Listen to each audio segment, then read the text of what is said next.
a koe te tau aku mihi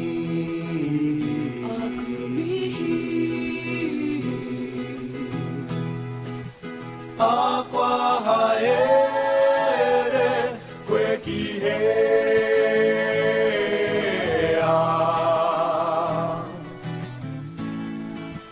makura koe e whai atu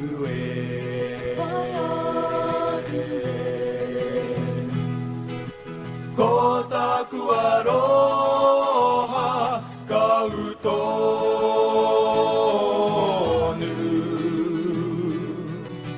tēnā rā e hine puri mai rā ki a hau e tau nei hei utanga atu e ipo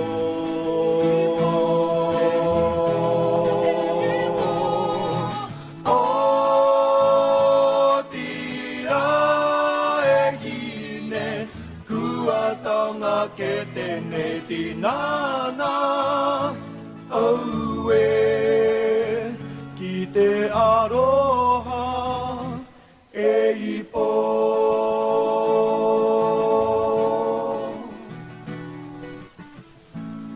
My darling, my love, how I miss you so.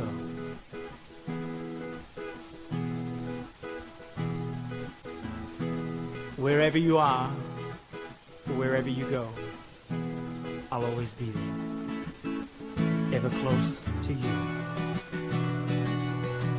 Tēnā rā e hine, huri mai rā ki a hau e tau nei. Hei, putanga atu e ipo.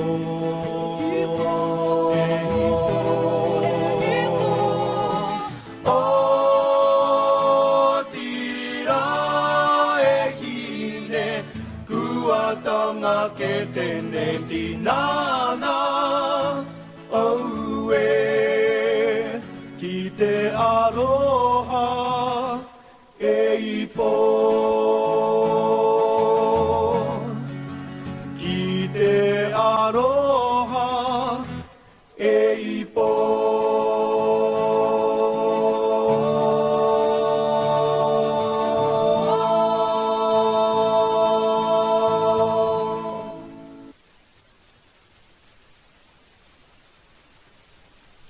So here we are at the top of the cable car and about to begin episode 3 of our journey. This is the top, this is Kelburn, this is the station, and this is the observatory that is up here. Remember, the construction of this began in 1899 and opened in 1902. The housing that you see on this side are all used for workers. So the observatory looks around all these little bays that Wellington has. The vegetation up here is glorious. We're actually at a height, when at the top here, we're at a height of 394 feet, and the length is actually over 2,000 feet to get up here.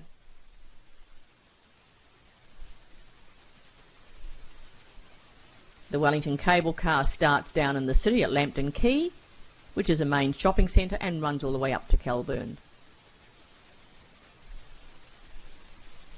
Plenty of visitors come up here when they're in Wellington. This is one of the things you do in Wellington.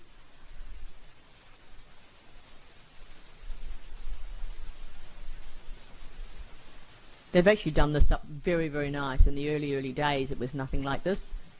But the views up here are just magnificent. This overlooks all the inlets and part of the Wellington city. Wellington's actually built on the hills that surround the harbour. Very nice homes up here in Kelburn, along with gardens and the cricket fields. This is out looking out toward the Wellington Heads. In the foreground there, out there is Eastbourne. You go around all those bays. Wellington Harbour actually is a very, very pretty harbour to fly into at night time. And this is looking down as we make our way down on the cable car back down to Lambton Quay. It's about a 5-minute ride, and don't forget the platforms are there for passengers to get on and off. The houses on the left hand side, as I said, these are beautiful homes over here.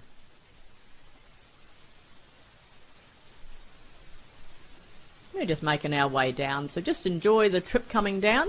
You'll get a little bit of a different view as you did coming up. As I said, the vegetation and the trees, the homes on the left hand side, some on the right hand side, as you'll see that as well. And we're about to go through one of the tunnels.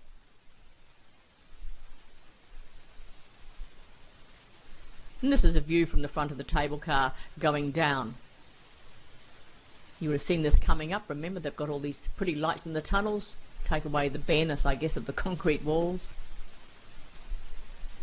And about halfway down, we're going to pass the tram coming up like we did coming up ourselves. And here it is.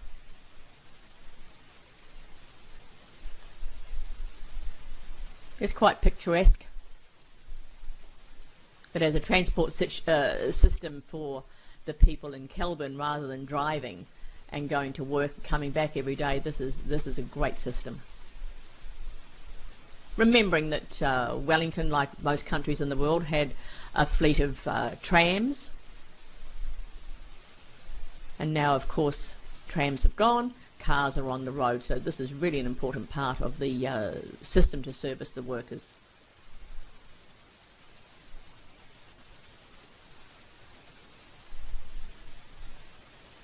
So just enjoy as we make our way down the hill. As I said, we're about 394 feet up and just over 2,000 feet in length going down.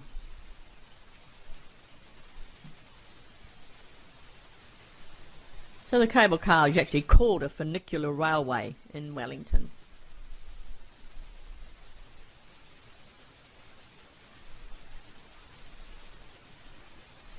As we're making our way down, you'll start to see the buildings of Wellington City and Lambton Quay, one of the major shopping centres, or areas I should say, in Wellington.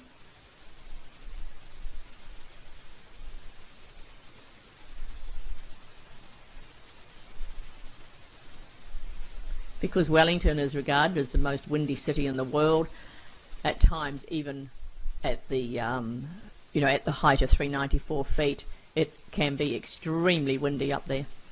The cable car has been known to close for certain times during extreme winds.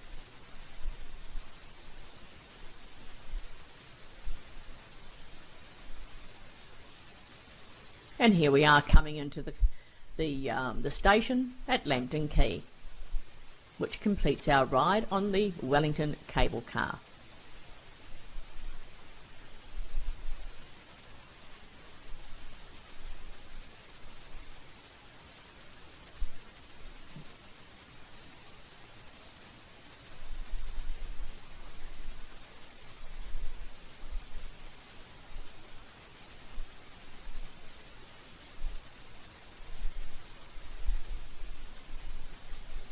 It's really quite a nice ride up there and back.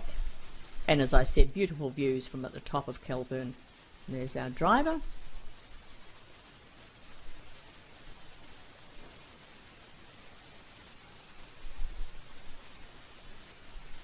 Now there I am, probably giving instructions to everybody.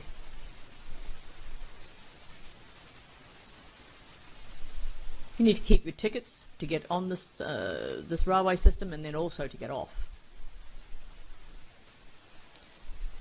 So we're now on the road back out to Upper Hutt, Lower Hutt, Petone, and this goes round the bay. The railway system from the Hutt Valley comes into the city on the right hand side of the picture here, and we're driving back.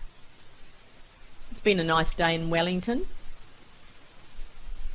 and these roads are fairly well packed in the mornings and in late afternoon because of work traffic.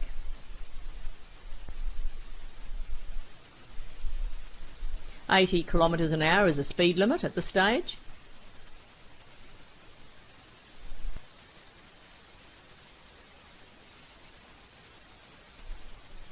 So here we are back out in the Upper Hutt area, which is in the Hutt Valley out of Wellington, and just one of the local stores showing the, what as we call crayfish, lobster. The size is beautiful, and the fish in New Zealand is wonderful. All your fish, your seafood, your scallops, your oysters, because of the cold water.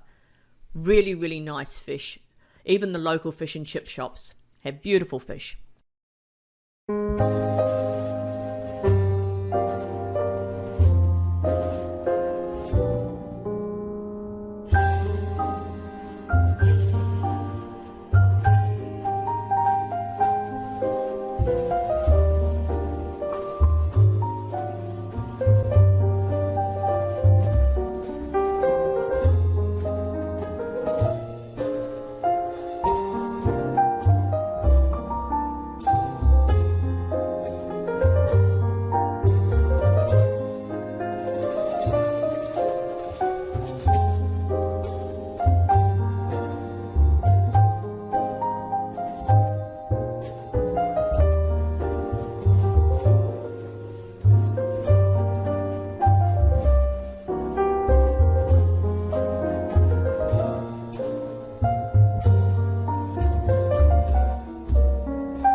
So it's been a little sad leaving Wellington today. First time my brother and sister have been together for Christmas for over 40 years.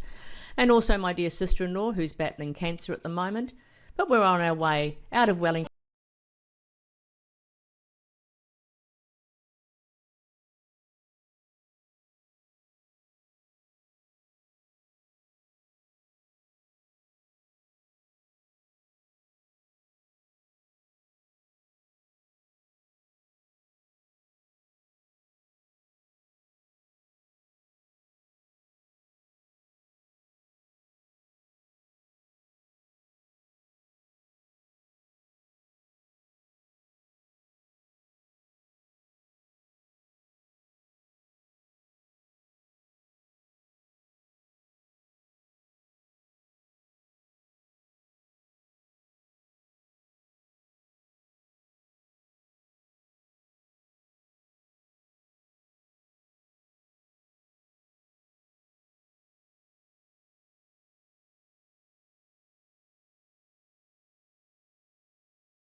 Off you go. Hi everybody, Jackie here again from JR World Travel. You know who we are and you know where we are. Let's go. We're still in New Zealand, and we're in Rotorua. We've been out and about today, and we're about to go to Tamaki Village. But next time you travel with us, this is where you'll be staying in Rotorua. So I'd like to introduce you to Morgan, the manager of Aristic Capri Motel. Very, very nice with the hot tubs and the thermal water. So tell us about your motel and everything else, and tell us what's going on. Well, we've got 17 rooms. Yep. Each have got a king bed in them. That's the top of the line king bed. We like people to enjoy a good sleep. We have 50 Sky channels, so when you're off duty at night you can watch TV and catch up with all your CNN and local news and Fox, all that type of thing. And of course we're quite central to everything here in Rotorua. So, it's not very far. You're 10 minutes from Waka. Yeah. Basically by drive, 10 minutes from town. Yeah. So it's pretty good. Yeah. As I said, and the bus picks you up for the Maori village tonight and the show and hangi and everything else. So that's right. At the motel here. So just think when we come out again in the next 12 months, this is where you'll be staying. Yeah. And there's plenty of things to do here in Rotorua from here. So we'll see you tomorrow, Morgan. Thank you. Thank you. Bye, mate. Bye. Kara mai tonu mai, e ngā hau e haru nei. E te rangatahi, marama e karangatia, nā te ao te he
eyes are shut, so no ink will run out.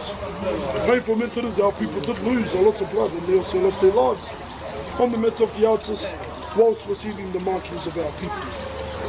Which comes to my next question. Who will like one? My brother over here is charging high price. Now folks.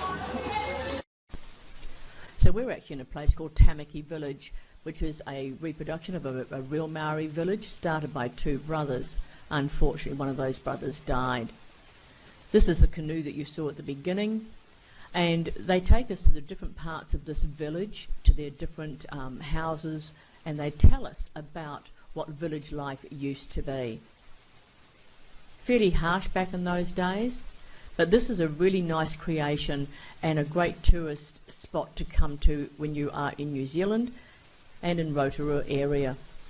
You'll see the chief shortly as we go into the building. That will show us the hangi. Now the hangi is the food that is cooked in the ground. So we have meat and vegetables and even a dessert. I love it. So I'm looking forward to that, I can assure you. But as we go around these buildings, they tell us, you know, what their carvings mean, what their mukus, which is their facial features, mean, what their dress means. So it's a very interesting place to be, around their different fires, and as I said, that's the canoes.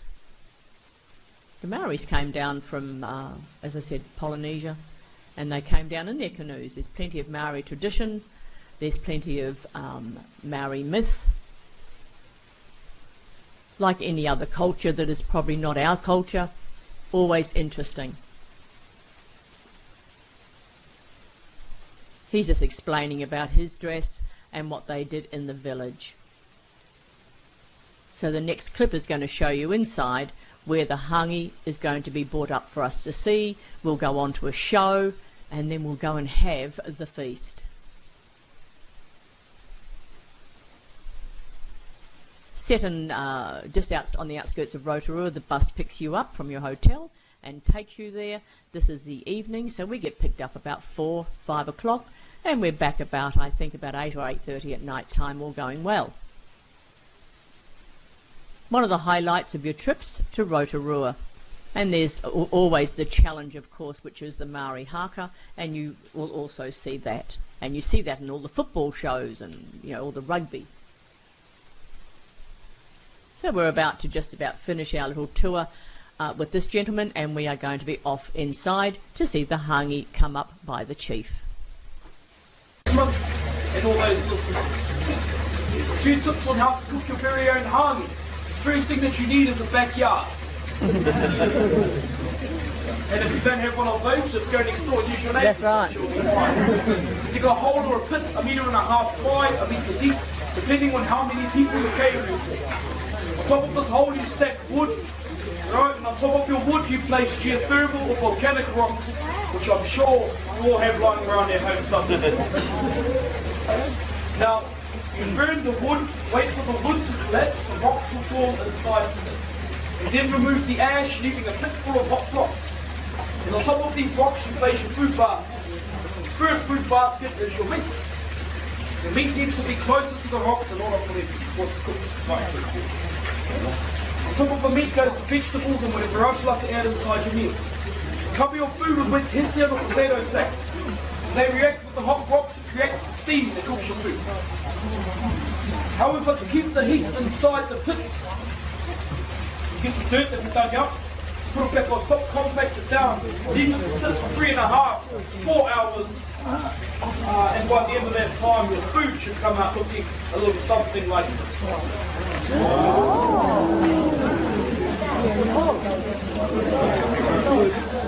This is the product of your hangi meal, ladies and gentlemen. Cook that steam in its own juices, its own fats, makes it reasonably healthy. The best part about the hangi meal, apart from that, the best part about the hangi meal for our ladies, the mental of cooking. So if you're ever looking to be married, come back to New Zealand, find Maori boy. We can play rugby, we can cook, we can stand outside half naked no matter what the weather is. Now this is about 2 of my great ancestors that lived in this area, and their names were Hinemoa and Tutanekai. Now Hinemoa was a beautiful young maiden. She was also a princess who resided on the eastern shores of our lake in Ōwhata. Tutanekai, a handsome young warrior who lived on the island of Maori, situated in the middle of Lake Tua. Now these 2 met at a social gathering, and they fell wildly and deeply in love. But because of social differences and status between the 2, they had been forbidden to see each other. However, like any young couple in love, these 2 were not to be discouraged. So one evening, Tutanekai stood on the edge of this island and played his putorino, his flute. The sound drifted across the lake to the ears of his loved one, Hinemoa. And upon hearing the sound, Hinemoa crept out of her house and ran the rest of the way down to the lake shore, only to find that her father had pulled all the canoes high up onto shore, leaving her with no way of getting to her loved one. However, Hinemoa was a very clever and determined woman. She then strapped empty water calabashes around her waist, and this she used for flotation. She then slipped into the cold, dark waters of our lake and swam the 3-mile journey to be forever with her loved one, Tutanekai. Now today we are going to have 2 direct descendants from this very same couple to act as Hinemoa and Tutanekai.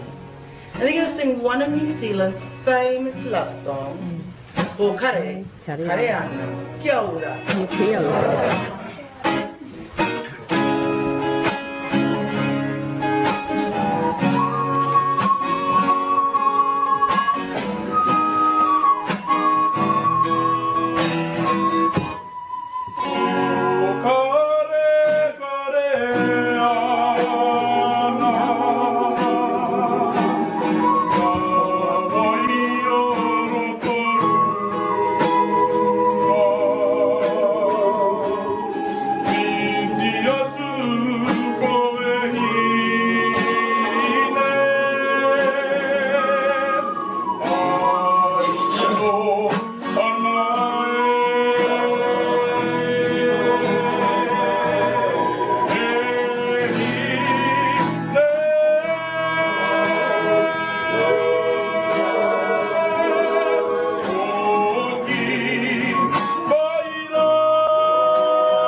Excellent. Well, ladies and gentlemen, unfortunately we've now reached the end of our presentation for you all this evening.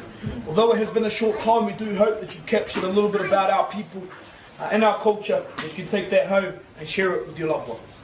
We have one more item to present to you, it is the most famous and the most aggressive of all, we call haka. Can you all say haka? Haka! Very good. Thank you. Some of you tried the haka out in our village area. Well done.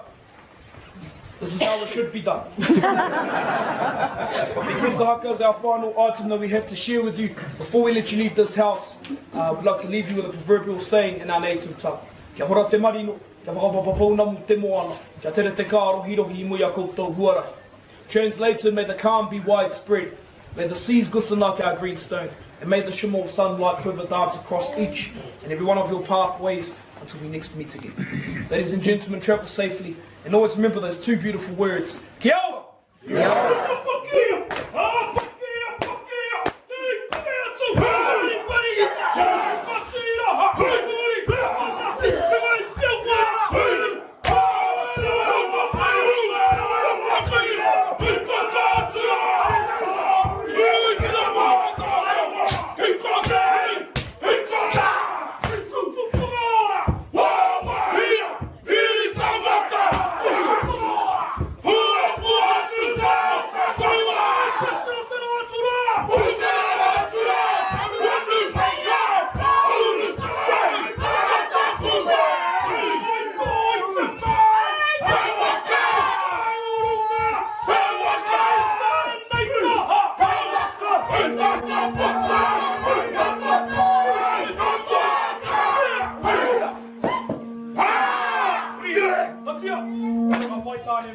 I'm good, thank you. Good.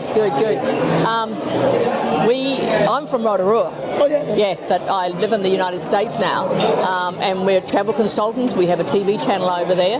You happy if I do a quick interview with you? Good. Over here, all right? Yeah, wherever you want to be. Just watch out. That's right, we've got friends over from the US. So. James. James? Okay. James, that's what I thought. It's a little bit different. Instead of an ES, it's a US. US, yeah.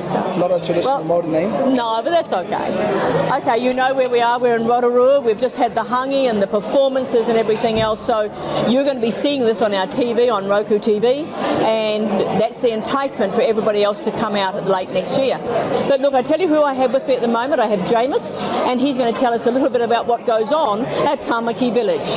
Take it away. Kia ora and welcome here to Tamaki Maori Village. So we've been operating just around about 29 years now. That's right. Okay, so we provide an experience where we educate through an interactive village, where we sort of teach facets of our culture through sticking games.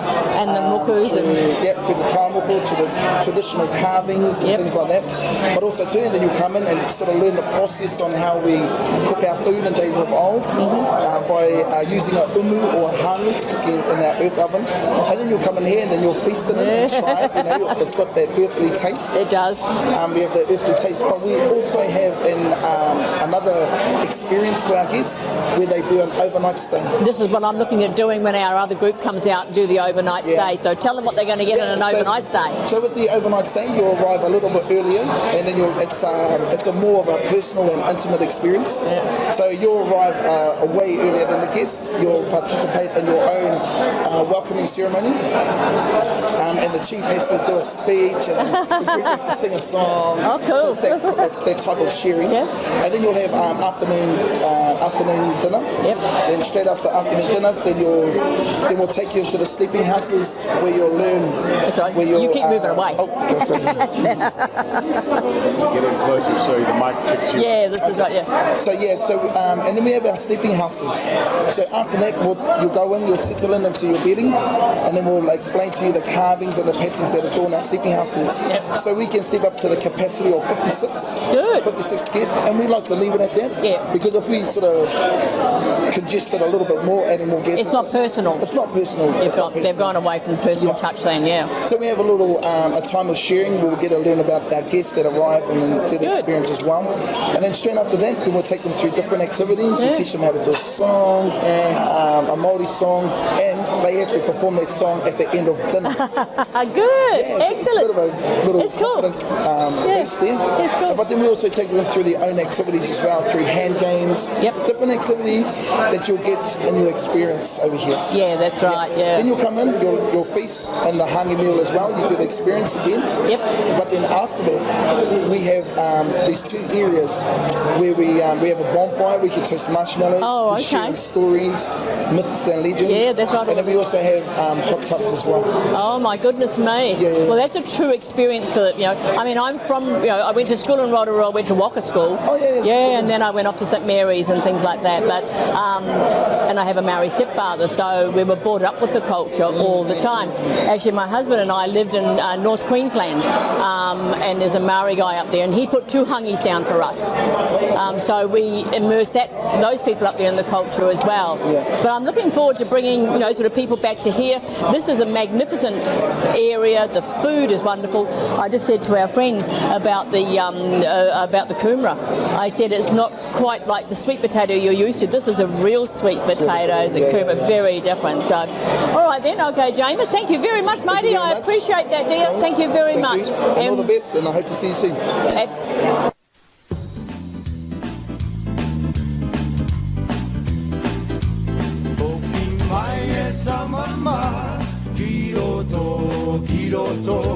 Ringa ringa e tu whera atu nei. Kei te kapa mai, te aki, e ngā rangi rongo tia mana e. Hoki mai, i te wā kainga, e tu tuki e tu manako. Kei te kapa mai, te aki, e ngā rangi rungo tia mana e. Oh well, this was rather embarrassing. As you can see, the senior Maori in this group learned that I was actually raised in Rotorua and got me up to take part. It's been many years since I've done any of this, so it was interesting though, and I enjoyed it being part of the culture again. I'm glad to see that the Maori culture is alive and well, and they teach it in the schools, which is excellent. All their dances have a meaning, and as I said, this was Hoki Mai, and all their dances have different actions and different meanings. So it was really nice, and as I said, the resident elder there was the one that got everybody engaged. This is after we've had the hangi, and it's basically like a farewell song. Thank you very much. We love you. We want you to come back. Peace, for you and your family. And it's just a wonderful culture to be involved in. So as I said, when we come back, we will be doing this. This is the highlight of the trip, and we will be doing an overnight stay, as you heard in the interview.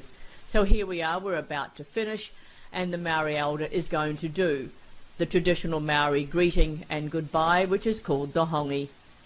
So you'll see this very shortly. And goodbye, everybody. Safe journey.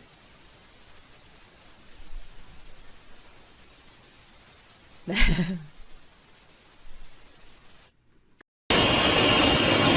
so Janice and David are off with Volcanic Air on the helicopter, which is going to take them down to Rakakaroko, which is the active volcano, and they will stop down there, and it's pretty cool. We're not getting a close-up.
I wonder is where they would put 2 more people. No, it's only another one on the floor. Oh.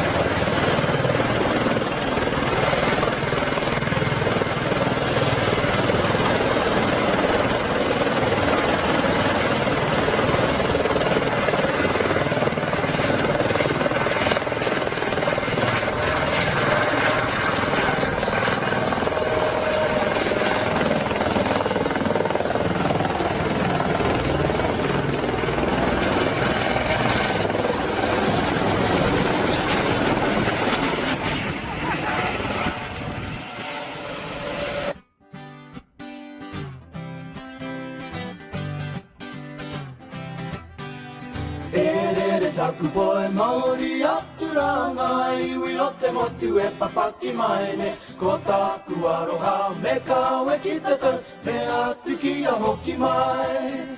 Me atu ki a hoki mai.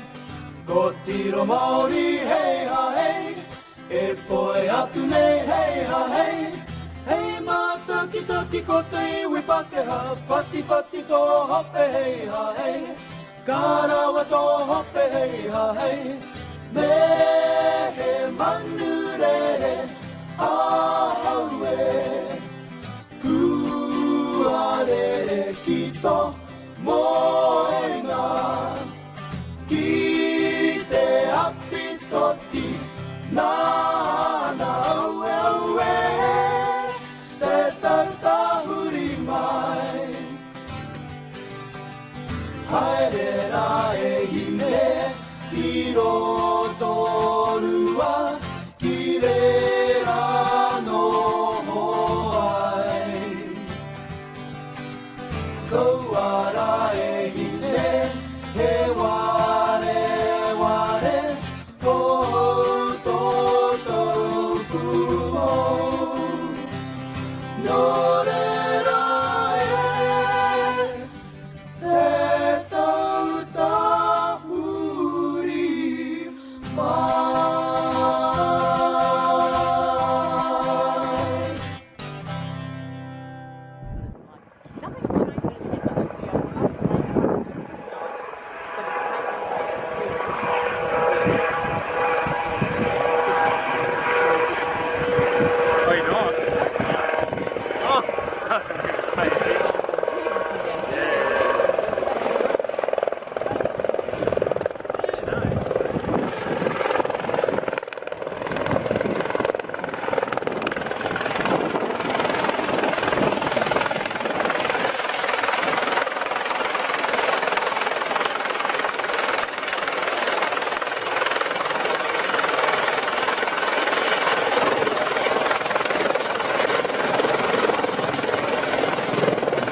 te managed to jam the thing up and pulled it out.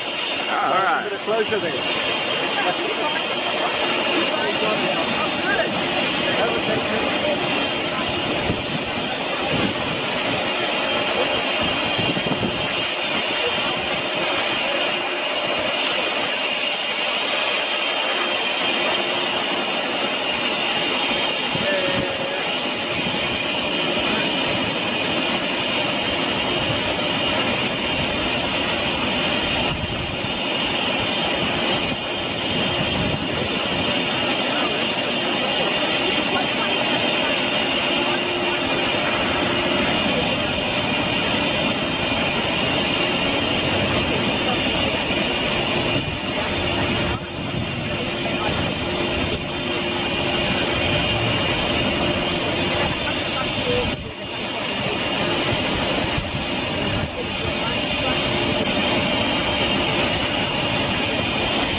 So here we are back in a living Maori village, actually called Whakawerawera. The locals know it as Waka. This is a bridge going into the village. It's been there ever since before I was born. And the Maori children in those days would jump off this bridge and go down into the pool, and they would be diving for what was called halfpennies, which is half a penny. Well, inflation hits, I guess now they want the dollar, and they don't jump off the bridge anymore for safety reasons. I went to school in this village when I was the age of 4, and I've been in this pool. I certainly didn't jump off any bridge, but I certainly have been down there. So the children again today, this village is still an active working village. A lot of the Maori carvings are done in this village. People still live in this village.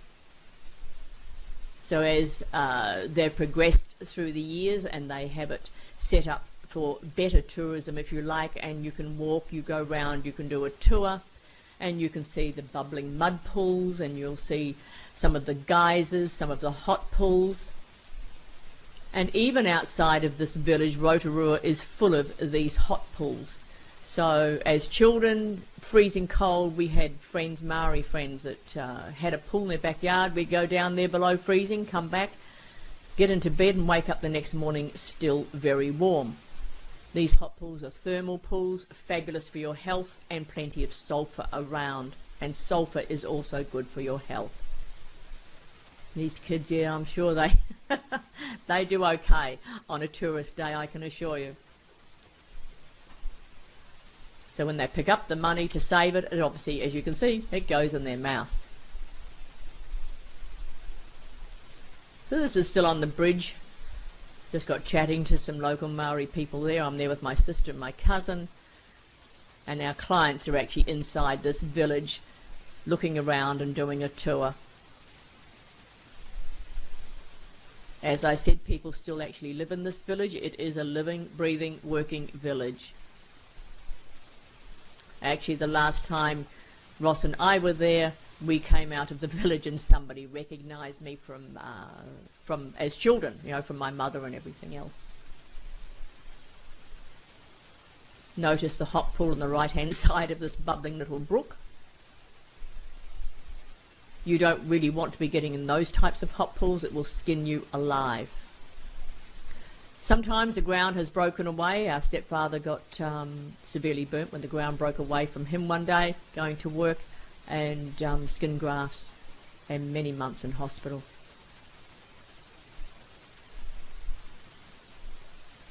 It's a unique area of Rotorua. As I said, it has been there for many, many, many years. This is just inside the village, and this is the Maori meeting house. You're invited into there. Beautiful carvings. Yeah, it depicts, you know, some of their lifestyle from years gone by. And the yellow, of course, is the sulphur.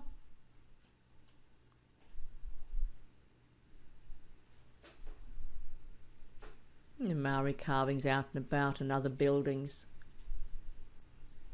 You'll come up to one of the geysers, and it's one of the famous geysers, Pahutahu Geyser.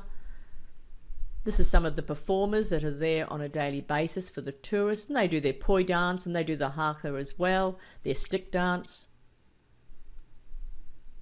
In all honesty, you really can't get enough of this. The culture's wonderful, and from a tourism point of view, this is what people come to see. So part of Pahutahu Geyser. And this is just inside the village. And the mud pools, boiling mud. And this concludes basically Rotorua, and we're on our way to Auckland. Auckland, New Zealand, before we head off to Cairns. So downtown Auckland, Auckland is the largest city, but it is not the capital. Remember, Wellington is the capital. This is Sky City. They have a nice sky tower you can go up and look out of for the height and look over Auckland. Auckland's a bustling city, large, sprawling city. So this is the remnants of Christmas, of course, being the 28th of December. Just some of the shopping area, and you see, just interesting when we have the lights, you go crosswise. So, Auckland's known as a city of sails. because of all the sailboats. This is up on one of the hills, up at Michael Savage Park. And you just go looking around, from there you look at that's the memorial.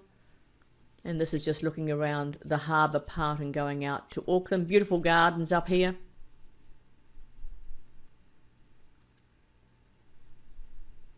Just some of the buildings in downtown Auckland. Don't know why we have the hospital, but we do. And Auckland has its own architecture of its own. This is the University of Auckland. As I said, Auckland is called the City of Sails because of all the sailboats. And just our clients enjoying their day. So, this concludes episode 3. Episode 4 will start when we land in Cairns. I hope you've enjoyed New Zealand.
So this is an extremely solemn occasion.